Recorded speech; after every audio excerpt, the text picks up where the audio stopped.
And the topic I'm going to talk about right now is one that's very near and dear to my heart, which is basically diagnostic error or how to avoid them. And I think when you've practiced almost 30 years, which I have, you have accumulated quite a few of these. And despite your best efforts, you make them. And as a teacher, I've been teaching for that length of time as well, I'm fascinated at teaching residents that are really, really smart. Nobody's in this room who isn't smart. You went through school, you know a lot of things, and yet we still make mistakes. And it's fascinating to me to try to figure out how we do that and why we do that. What is it we actually do that makes mistakes? So what we're going to do is we're going to kind of talk about the scope of the problem. We'll talk about how people think, because understanding that gives you a lot of insight into yourself. We'll talk about some of the specific cognitive errors that we fall into pitfalls in medicine, and then I'm going to give you a tool. I'm going to give you a practice that you can use today, starting today. And I actually added this to changed my practice just a couple of years ago, 25 years into my practice, to try to minimize my risk of making a medical error. So let's talk about that. The scope of the problem here, the idea comes from this idea of the 3 super jumbo airplanes of every other day that we kill in the United States of people because we make medical mistakes. Medical mistakes account for a huge proportion of errors out there, and it's led to this big push of patient safety. One of the things that's interesting about medical error is that medical error is rarely, you don't go into work in the morning and say, you know what, I think I want to kill someone today. I think I'm going to misdose something on purpose and overdose them and just knock somebody off today. That's what I'd like to do today. You don't do that. You go into work with great intentions, working with other people with wonderful intentions, lots of great knowledge, and we still do those stumbling blocks. We still make those mistakes. It's led to this concept of patient safety. And the idea is to de-vilify error, quit finger pointing, you did it, you did it, you did it, because rarely is it one thing in a system that is an error. Often it is a bunch of things. It's this concept of the Swiss cheese. The holes in the Swiss cheese line up today for this one poor individual where the wrong leg gets cut off. Because the holes, somebody didn't mark it, somebody didn't double check it, the patient didn't say anything because they didn't want to bother you, you assumed something. All these little things happen in the system to make a mistake. The focus on patient safety is to kind of figure out where these occur. The system has its own issues, but you can really address your specific problems as we go through this. So that's what we're going to focus on. So error in the ED. Most of our errors, what you as a person practicing in the ED make, are cognitive errors. They're diagnostic errors. They're thinking errors. You can minimize that by understanding how you get there. So let's first talk about how you think. There are 2 really, really great books out there that are kind of fun to have. Stick them on your Kindle, buy a copy that's in a used bookstore. I have a cousin who has a used bookstore just across the way over in the city. Buy this used and then pop through it. One is called How Doctors Think by Groupman, and the other is called Thinking Fast and Slow. They are very, very pertinent to what we do. Very pertinent to what we do. So let's get into the concepts. So the first question is, how do we think? We have a game in our ER where as the patient rolls through the door, we all will stand in our little doc box and we'll watch the patient roll by and we'll take bets. What do you think it is? Oh, it's gallstones. Oh, it's a kidney stone. I don't know, that guy looks like he might be having an MI. Ooh, I don't know, that one looks, We make bets. We do that because that's a fast thinking diagnosis. You put a bunch of little pieces of information together based on past experience, things you know, sort of pattern recognition, and you make a decision like that. We do that all the time. And that's wonderful. And I'll tell you, 95% of thinking is what's called fast thinking. You drove here, if you drove here this morning, you don't remember turning on your car. You don't even remember turning left in front of the Starbucks. You just do it. It's automatic. These are automatic things that you do. It's fast thinking. If you look at this little 3 lines, it's actually a great teaching tool that shows you that you can glance at something and say those lines are all different sizes. But when you go back and actually measure it, they're not. Fast thinking is prone to error because you don't analyze things. And if something takes a little bit of thought, you're going to make mistakes in fast thinking. And think about what we're asked to do in the ER. We're asked to be nice, accurate, and fast in a completely chaotic environment. That is a total setup to make a mistake. Fast thinking sometimes is wonderful. Ankle sprain, go through the system, no big deal. Fast thinking sometimes is dangerous, where it actually can cause harm. So the 95% of what we do is this really quick, boom, boom, boom thinking. But there are times where what we want to do is what's called slow thinking. Think about it. Would you just take your tax return and go through and write a bunch of numbers in and just send it off without looking at it again and again and again? Of course you wouldn't. Right? You wouldn't. In fact, most of us just hire someone else to do that because it's too flipping complicated. That needs slow thinking. If you are going to propose to someone you are in love with, you are not going to just randomly say, hey, honey, you want to get married? Yeah, let's do that. Cool, fine. You're going to plan. It's going to be a long process. It's a thinking process. That's slow thinking. It's laborious. It requires resources. It requires time. The reality is that's the thinking that sometimes is crucial in patients in the emergency department that we don't do. So thinking fast and slow, both parts are crucially important, and really good medical practitioners can toggle back and forth. The tool I'm going to give you is a way that will help you do that in a very sort of efficient way. But you can flip back and forth. It's like this one's quick, fast, fast. Ooh, this one, I need to stop. I got to take some time and really ponder this one because this one's difficult. So know that we have this as inherent parts of ourselves. This is how we think. But know that there are times where you specifically want to step out of the fast thinking into the slow thinking, so you really ponder people that might be critically ill and you need the time to think about it. Now, cognitive errors. The idea of cognitive errors is that you have a pre-test thought of something and you have a database that you pull from to make a diagnosis. You can screw that up several ways. First of all, one thing to recognize is that you are biased, period. I don't care how liberal you are, how open you are, how loving you are, how all-encompassing you are, how what you think you are. The reality is, even if you think you are very, very open-minded, it turns out every single one of us has bias. You have to find your own. There's a book Malcolm Gladwell wrote called Blink that talks about these snap decisions that you make and these snap judgments that you make that you don't even know that you do.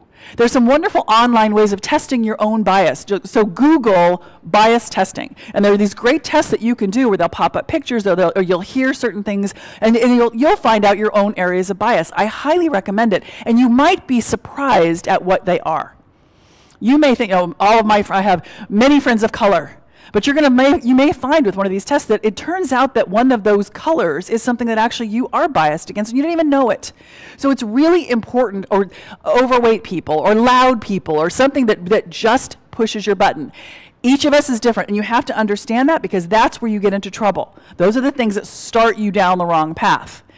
There are certain specific bias or sort of cognitive errors that we make that I want to talk about because these, and you'll recognize some of these. There's a whole list of them in here, and a lot of these sort of overlap or interact with one another, but let's think about this. So first of all, let's talk about attribution error. Attribution error is, you walk into the room, it is an altered, smelly drunk who's complaining about having pain and wanting some medicine. He's icky, he's smelly. You already said it's a negative thing. You already walk in going, ugh, I'm not going to, and you will make decisions based on the ick rather than the words. One of the things that's really important is this attribution error. You basically are taking the icky kind of person. Take the icky person out and listen to the words. Just listen to the words. If you could turn off all the other sensory input and just listen to what the words are saying, if an icky person says it, you're going to interpret it one way and get yourself in trouble, versus a three-piece suited, businessman who just drove up in his Maserati who says the same thing, where you're going to take it differently. So beware of this attribution error. And we tend to use that where we get in trouble is these negative sort of stereotypes, the drunk, the whiny person. Be careful with that. Listen to the words rather than the person, and you'll minimize your risk of error. Anchoring is a huge one. Now, one of the things to understand about these cognitive errors is that not only can you make them, patients make them too. So they will assume that their flank pain today, I'm having terrible left flank pain today, it's my kidney stone. Okay, I've always had kidney stones, it's my kidney stone. And they'll come in and tell you, I'm having a flare of my kidney stone today. They anchor on it, they tell you the diagnosis, you grab it, you anchor, and you both get pulled under together when that patient's AAA ruptures instead. That's called anchoring. We do this a lot. You're trying to go fast through the ER. You're trying to make a bazillion quick decisions through the ER, and you will grab the thing that's the easiest to grab onto, and you may sink. So be careful with anchoring. And anchoring is a very common error that we do. Very, very common. So, and what's also interesting about anchoring is that things will come in, filter in later. It's like, wow, that exam, that's kind of full there. It's kind of pulsatile, but it's a kidney stone. I'll just ignore that. Oh, check out that KUB looking for the stone. Oh, what's that calcium kind of round thing? Oh, well, we'll just ignore that because it's a kidney stone. You tend to get stuck on that initial diagnosis and ignore all data that comes in later that is counter to that. That is a problem. So one of the things to do is to not come to this concept of deciding upfront exactly what you think is wrong. And it's also the sort of paired concept that goes with this is premature closure. So and we do this a lot. You go to the bedside, you get your history and physical, you walk away and you are sure you know what's wrong. Okay, done. Patient told me it's a kidney stone, I think it's a kidney stone, we're finished. And you stop thinking, and actually sometimes you even stop testing. Okay, you get one piece of data that says, I'm done, you stop, you quit. That is also a potential place for error. We'll talk about sort of how to get around this in a second. The affective error is the reason that you should never treat friends or family. Affective error is sort of the flip side of attribution error. Attribution error is kind of icky people. Affective error is people that you really, really like. Hopefully you like your friends and family. The reason you don't want to treat them is that you will do things differently because you don't want to hurt them. Oh, yeah, they had a sudden onset severe headache, and yeah, if it were anybody else, I'd think about subarachnoid, but I don't want to stick a needle in the back of my loved one, or I really like this little old lady, and I don't really want to have to send her to the scanner to get some tests done. She's fine. I don't want to hurt her. I don't want to put an IO in this shrieking, dehydrated kid that I can't get access in. I don't want to hurt them. That makes a mistake. If it were somebody you didn't like or somebody you were neutral about, you would go intervene. So sometimes on the good end, it can actually be an error that you make as well. Availability. Availability is basically you can only diagnose what you know, which is why you are here, which is why you listen to podcasts, which is why you never stop learning in your job. It's the reason that we do residency training, is that you only can diagnose what you know. So availability is you anchor on the one thing that you don't know about anything else. So you grab that instead. That's called availability. It's why we actually take courses like this. Confirmation bias. Patients do this all the time. Okay, patients say, my doctor told me this must be my reflux, so I'm sure this is my reflux. And I took a Prilosec and I feel better, so it must be my reflux, except that their EKG shows ST elevation. Well, it's not your reflux today. Today it isn't your reflux. That's confirmation bias. They think because the Prilosec worked, that fixes it. It's not. That's not. Framing. Framing is basically you take the same words out of two different people. So framing, affect, and affective error are very similar. Framing is what you do so there's a great study that looked at framing that basically took a script. I'm having substernal crushing chest pain right to my left shoulder. I'm feeling a little sweaty, I feel a little nauseated, and I'm a little short of breath. The same script. And what they did is they had it read by a 45-year-old guy who was very straightforward, and they had it also read by a kind of whiny, depressed-looking 45-year-old woman. And your interpretation of those two words based on those two people were totally different. That's called framing. You frame it in the person. So affective error, attribution error, and framing kind of all are related to one another. And again, listen to the words. Don't sort of fall onto the person. Overconfidence bias. In residency training, there is at least one of these every year where they know.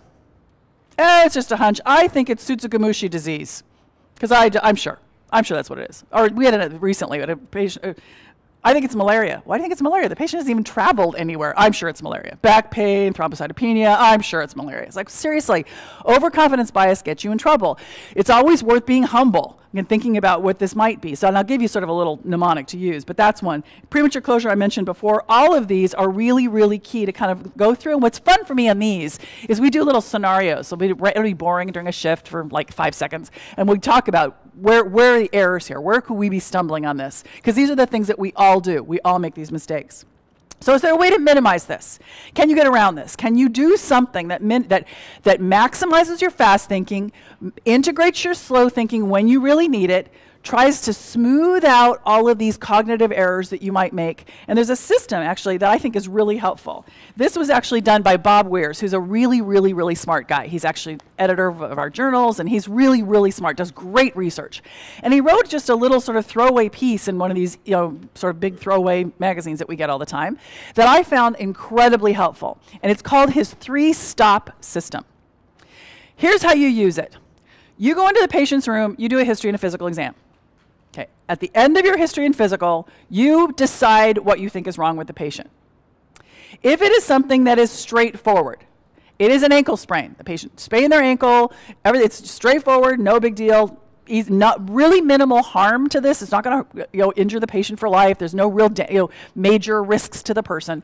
That person, you basically stop and think about it a second, say, yep, it's an ankle sprain. You order whatever test you're going to order, and you charge right through to getting them through the system as fast as you can. Because your risk of making a mistake in that person is very low. Okay, their injury isn't that bad. It's not going to harm them long term. It's a straightforward deal, done. If, however, you walk out of the room and it turns out to be somebody who's complicated. So, and there's two kind of versions of complicated here. One is, I walk out of the room, that guy is diaphoretic, he's gray, he's sweaty, it looks, it smells, it sounds like a heart attack. That's complicated. However, there's really not a lot else this can be. I'm going to get my EKG to confirm it. I'm going to get my troponin to confirm it, but we're done. Okay, yes, it can be harmful to him, but this is another one. I'm going to go charging through the system because my odds are pretty high. I'm accurate here. However, if you walk out of the room, it's like, wow, they're pale, diaphoretic, crushing substernal chest pain, but ripping back pain too? Well, now it's not just a straightforward MI. Maybe this is a dissection. Now I need to take a little time and really think this through. I don't go just charging ahead. I'm going to actually take a little diversion. Yes, I'm going to do a lot of stuff for this person, but I'm going to take a diversion and think about this and see, do I need to get a CT scan to look for a dissection here? I'm going to take a second. So that's a complicated person who something doesn't fit. The other group here is the complicated person where I'm not sure what's wrong. I need to spend some time considering this. I'm not sure. The third group is complex. That's that 65-year-old debilitated person from a nursing home who's altered today. And that could be anything from depression to sepsis to an MI to a UTI. That is complex with a lot of potential harmful things that can be in there. That person's going to take my time. What you do then, so that first stop is, what do I think is wrong? Is it straightforward, complicated, or complex? If it's straightforward or it's complicated and I'm pretty sure what's wrong, I charge right through and keep going. If it's the other two, if it's complicated but there's something not missing, something not fitting, or it's just complex, there's lots of things to think about, you're going to stop on purpose, sit down and spend some time and think about that. You're going to list the things that are wrong. You're going to find that outlier and figure out because it's the outlier that always tells you what's wrong. I can't tell you how many times, 95% of the time, that thing that doesn't fit is the thing that gives you the answer. It's the thing that keeps you from making the mistake. And I think the more practice you get under your wheels of practice, you realize more and more how important that outlier fact is. That's the key.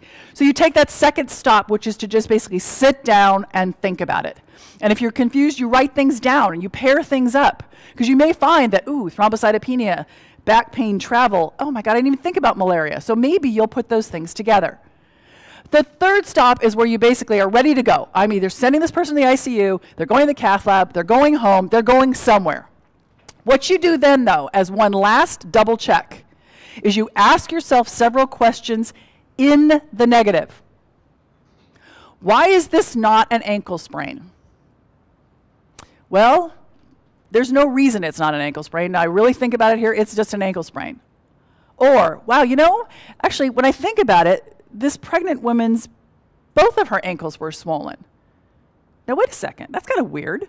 Why would both of her ankles be swollen? She twisted that one, but now that I think about it, they were both swollen. Oh, and her blood pressure's kind of up. Oh, maybe this is preeclampsia and it has nothing to do with spraining her ankle. So you have a stop there. Why am I wrong? Most of the time you're not, but it gives you a moment to rethink it just for a second. Why am I wrong? And then the last little bit is there something brewing here? Could this be what's called an embryonic illness? Could it be something that is actually tomorrow will be crystal clear? If it could be, am I going to change what I do? Am I going to tell the family something different? I'm going to tell the patient something different. I want you to watch for this. Am I going to, instead of sending them home, am I going to actually keep them in OBS? Because now that I really think about it, this might be something that 6 hours from now is going to be really important, and I want to watch them and see where this goes. Or I'm going to call them in the morning and see. It may change how you disposition someone. So that third stop is ask yourself things in the negative. Why am I wrong? assuming you're wrong, and then prove yourself right again. It's just a double check. It's a great system. It's a wonderful system. It's the 3-stop system. Give it a go. I use this all the time. I think it's incredibly helpful. So to wrap, a couple little sort of pearls at the end of this that are kind of listed at the end. To keep yourself from getting in trouble, don't inherit somebody else's thinking. Don't let the patient hand you a piece of paper from their doctor's office that says, please rule out for DVT when you examine the patient and it's clearly necrotizing fasciitis. Okay, so don't anchor on that. Don't let somebody else decide for you. Know about high-risk patients and high-risk times. Sign-offs are terrible. High-volume times are terrible. High-risk patients are the hostile ones, the ones that you just don't like. They're the ones that are old people, young people. They're the ones that are sort of high-risk people. Please pay attention to that non-fit. That thing that doesn't fit. It's frustrating. It's like, I know what's wrong, but this one thing isn't fitting. Pay attention to that. That's often the answer. If you can, do your best to get an uninterrupted history and physical. If you can, literally, so just try not, because interruptions are where you drop the ball all the time. And we get interrupted 7 times a minute.